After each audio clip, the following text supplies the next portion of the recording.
So this is where you need your big brush, because we want to wet the background around our lock.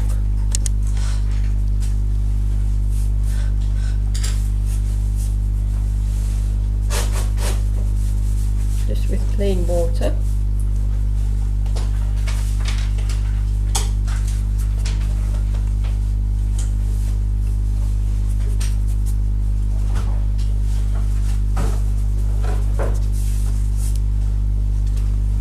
Sometimes you just have to tilt it to make sure that you've not missed some areas.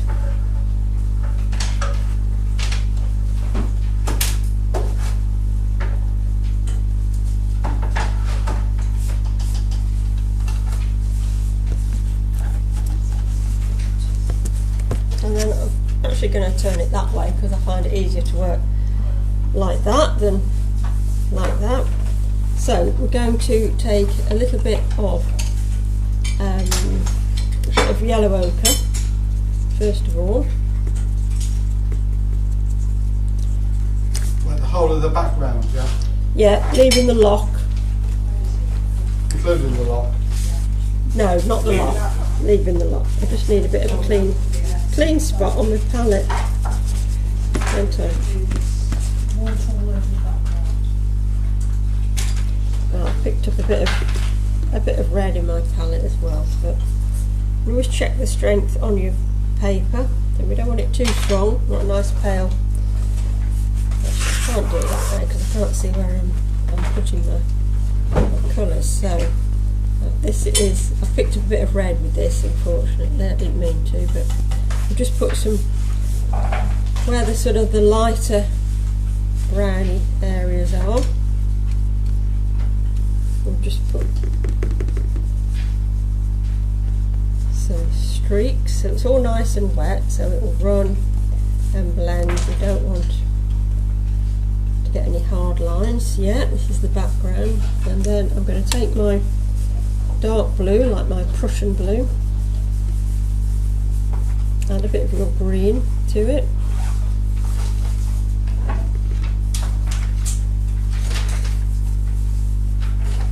And then it wants to be very watery, so lots of water with it, that should be okay. And then again we'll just put some bands of this, quite random, so it mixes in with what we've already got down.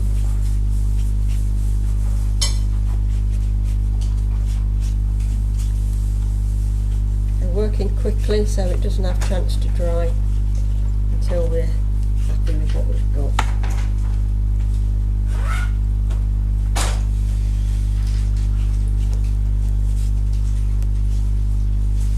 I've gone over my lock a bit, it doesn't matter.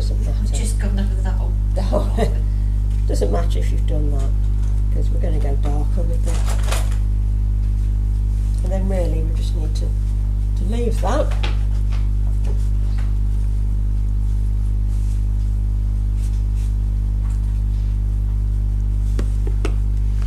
Just want to let that dry for a few minutes before we start putting in just some of the breaks of where the planks of wood are, or the splits in the wood are. But if we put it in now too early, it will just bleed and run.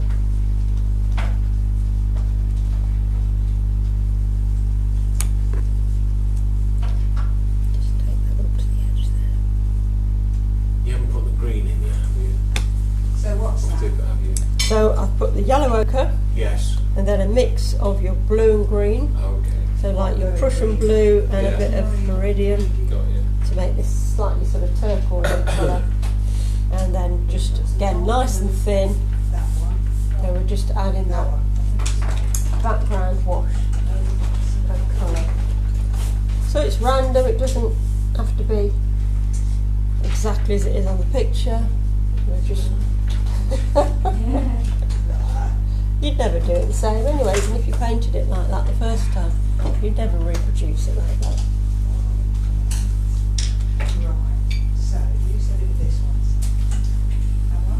As long as you've got I mean, it can be any colour on the wood at the end of the day, but we want this sort of bluey green because it all tones in quite nicely. Because we've got a reddy, orangey block, so a bluey green background works quite nicely with it, even if they're complementary colours.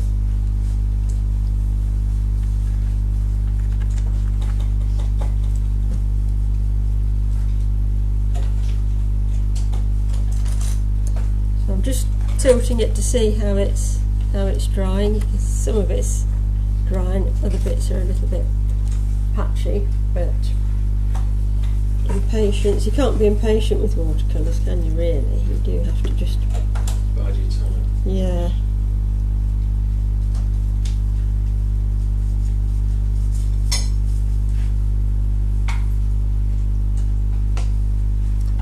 It'll probably run a bit, but I'm going to start to put in some of these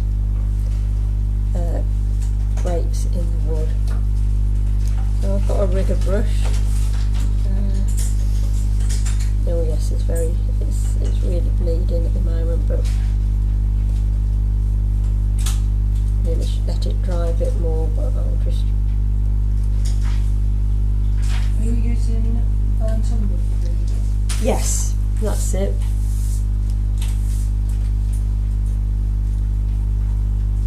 I don't do them too thick because they are bleeding.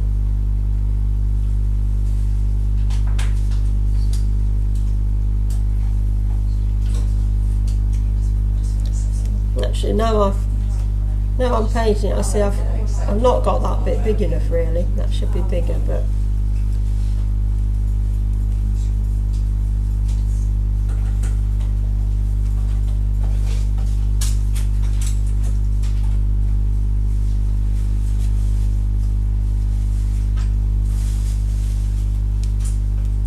losing bits of paint off the paintbrush.